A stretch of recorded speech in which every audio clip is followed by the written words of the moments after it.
तुंग तुंग हर रोज यूं ही सुबह से शाम तक गांव के ढाबे पर बर्तन घिसता रहता था ताकि किसी तरह अपनी अपाहिज बहन पीहू की दवाइयों का खर्च निकाल सके। पीहू का एक हाथ और एक पैर नहीं था और बचपन से ही चारपाई ही उसकी दुनिया थी। वो खुद उठ भी नहीं सकती थी, चलना तो उसके लिए सपने जैसा था। गरीबी इतनी थी कि कई दिनों तक ढाबे की बची हुई सूखी रोटियां ही उनका खाना बनती थी। उधर उनका सगा भाई अमित गाँव का सबसे बड़ा सेठ था। उसके पास बहुत पैसा था और पूरे गाँव में उसकी बड़ी इज्जत थी, लेकिन इंसान वो बेहद कंजूस, घमंडी और पत्थर दिल था। एक दिन तुंग तुंग के हालात इतने बिगड़ गए कि घर में अनाज का एक दाना तक नहीं बचा और 2 दिन की भूख ने पीहू को इतना कमजोर कर दिया कि वो बीमार पड़ गई। मजबूरी में तुंग तुंग अपने भाई अमित के पास मदद मांगने गया, लेकिन अमित ने मदद तो दूर उल्टा उसे गालियां देकर और मारपीट कर घर से भगा दिया। उस रात भी तुंग तुंग और पीहू को भूखा सोना पड़ा। अगली सुबह तुंग तुंग कमजोर हालत में फिर ढाबे पर बर्तन धोने निकल गया। शाम को लड़खड़ाते कदमों से घर लौटते वक्त रास्ते में एक बूढ़े बाबा ने उसे रोक लिया। बाबा ने कहा, बेटा क्या बात है, तू बहुत उदास लग रहा है। ये सुनते ही तुंग तुंग रो पड़ा।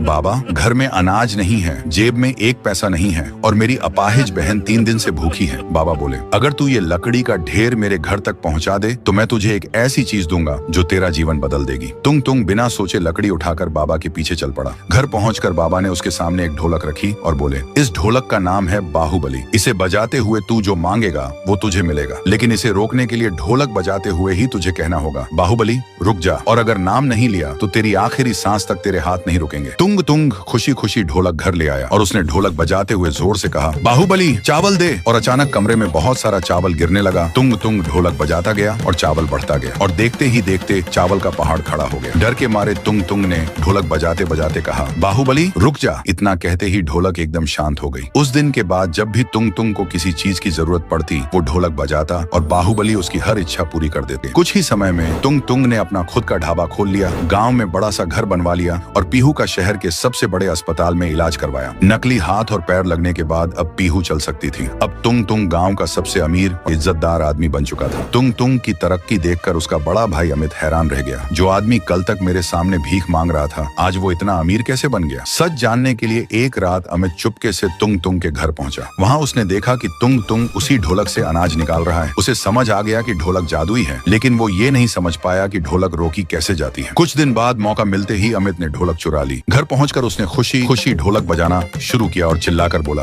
ढोलक ढोलक सोना दे, और उसकी हर थाप पर सोना बरसने लगा। लालच में आकर अमित और तेज ढोलक बजाने लगा। धीरे धीरे उसका पूरा घर सोने से भरने लगा। अमित घबरा गया और चिल्लाया, रुक जा ढोलक रुक जा, लेकिन ढोलक नहीं रुकी। वो पूरी रात चीखता रहा, गिड़गिड़ाता रहा, मगर ढोलक बजती रही और कुछ ही देर में अमित ढोलक के साथ उसी सोने के ढेर के नीचे दबकर मर गया।